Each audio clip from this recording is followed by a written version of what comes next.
नक्कीच. कहाणी बाळकृष्ण बनले रोबॉट. बंटू नावाचा एक मुलगा होता. त्याला बाळकृष्ण खूप आवडायचे. तो नेहमी बाळकृष्णाला विनंती करत असायचा. हे देवा, मी किती दिवसांपासून तुझ्या समोर प्रार्थना करतोय. मला तुला भेटायचं आहे. मला तुझ्या गोष्टी खूप आवडतात. आजी मला नेहमी तुझ्या कामांबद्दल सांगत असते. मला तुमच्याकडे यायचंय. बंटूच्या आई वडिलांनी आणि त्याच्या आजीने त्याच्यावर छान संस्कार केले होते. तो खूपच संस्कारी मुलगा होता. पण कधी कधी कृष्णाला भेटता न आल्यामुळे त्याला दुःख व्हायचं.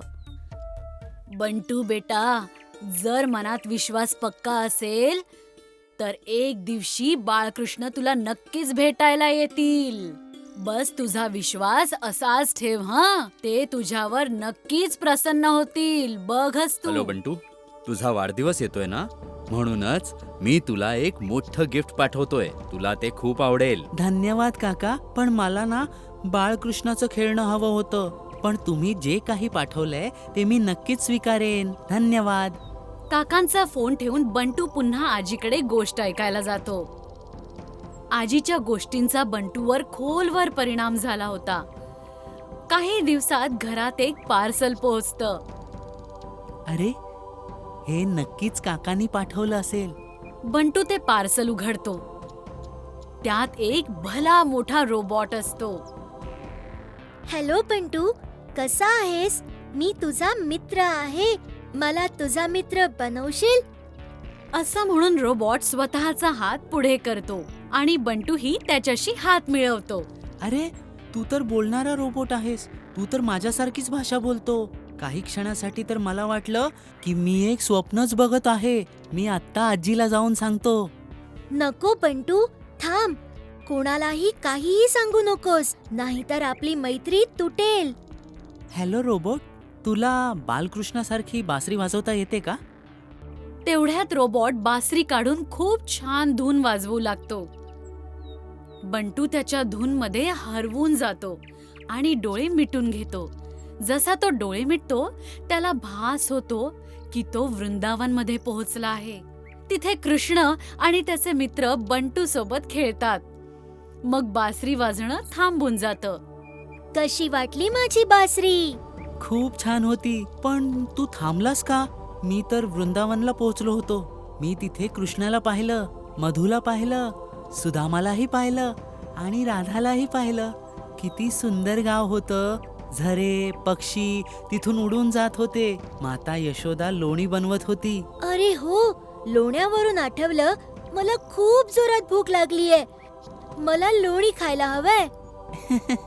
अरे, तू तर एक रोबोट आहेस. तू कसा खाऊ शकतोस? मी तुझा मित्र आहे ना, तर माझी गोष्ट तू ऐकली पाहिजेस. आता जाऊन लोणी घेऊन ये. वा वा बंटू, तुझ्या आईने तर खूप चविष्ट लोणी बनवले. खूपच मजा आली. मग बंटू रोबॉटकडूनच बाळकृष्णाची गोष्ट ऐकायला लागला होता.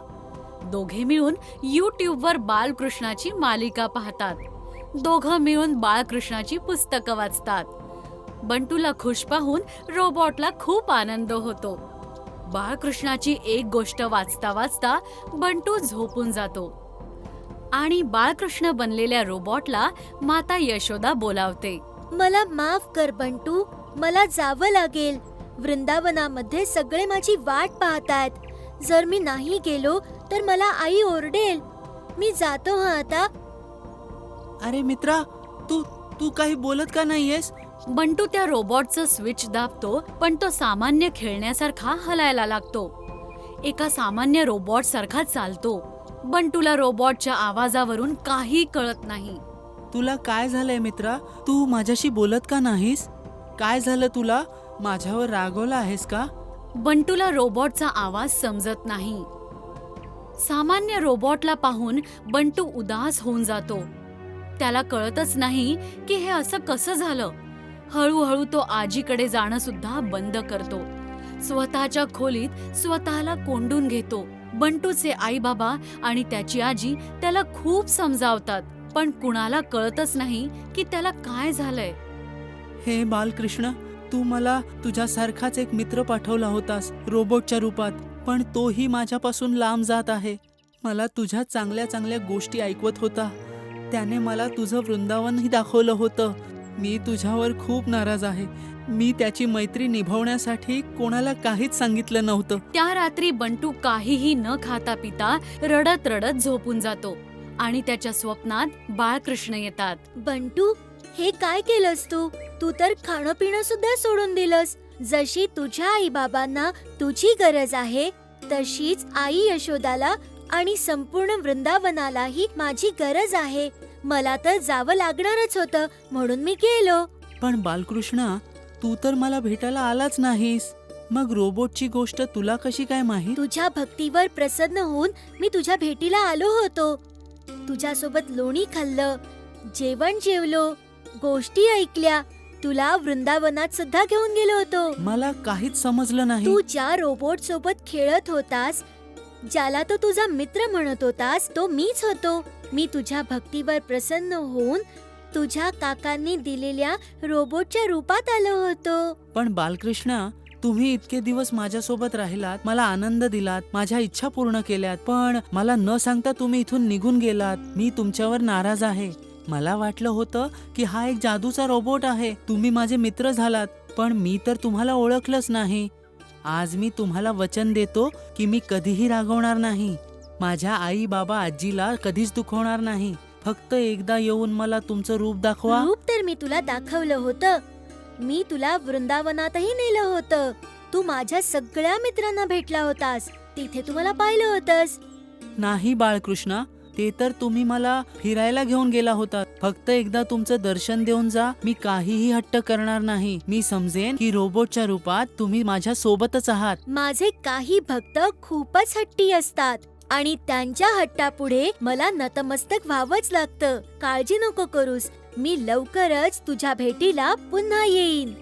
असं म्हणून कृष्ण तिथून चालले जातात आणि बंटूचे डोळे उघडतात. बंटू सकाळी सकाळी लवकर उठून आंघोळ करून बाळकृष्णाची पूजा करतो, त्यांची आरती करतो आणि त्याच्या आईला म्हणतो, मला नाश्ता दे, मला खूप भूक लागलीये. बंटूचे आई बाबा आणि आजीला समजत नाही की अचानक ह्याच्यात इतका फरक कसा पडला. नाश्ता केल्यानंतर तो 1-2 तास अभ्यासही करतो आणि मग जाऊन रोबोट सोबत खेळतो. काही दिवस झाल्यावर एक दिवशी बंटू झोपेत असतो आणि बंटूला आवाज येतो, उठ बंटू, खेळायचं नाहीये का? आज आपण गिल्ली दांडू खेळूया. चल, आज खूप मज्जा येईल. अरे रोबोट, म्हणजे बालकृष्ण, तू आलास का? रोबोट तोंडावर बोट ठेवतो आणि म्हणतो, हळूहळू 1, 2, 3. कुणाला कळलं नाही पाहिजे की मी इथे आलो आहे. माझ्या आईला कळलं नाही पाहिजे की मी तुझ्या भेटीला इथे आलो आहे. बंटूच्या आग्रहानंतर बाळकृष्ण त्याचं रोबोटचं रूप सोडून त्याच्या खऱ्या रूपात येतो आणि बंटूशी गप्पा मारायला लागतो. बंटू खूप खुश होतो. बघितलंस बंटू, मी दिलेलं वचन पूर्ण केलंय. पण मी नेहमी असं नाही करू शकणार. जेव्हा जेव्हा तू मला मनाने हाक मारशील, तेव्हा मी रोबोट बनून तुझ्या सोबत येईन. पण लक्षात ठेव, मी नेहमी असं नाही करू शकणार. तुला फक्त आनंदी राहावं लागेल. मला वचन दे. हो हो बालकृष्ण, मी तुला वचन देतो की आता मी कधीही हट्ट नाही करणार. तू माझी इच्छा पूर्ण केलीस. खरंच मी तुझा आभारी आहे. त्या दिवसानंतर जेव्हा बंटू मनातून हाक मारायचा, तेव्हा बाळकृष्ण त्याला भेटायला यायचे आणि रोबोटच्या रूपात त्याच्याशी खेळायचे. बंटूने खूप प्रेमाने रोबोटला सांभाळून ठेवलं होतं. नेहमी स्वतःच्या सोबतच घेऊन झोपायचा, जेवताना स्वतःच्या समोरच ठेवायचा आणि अशा प्रकारे बंटूची इच्छा पूर्ण झाली.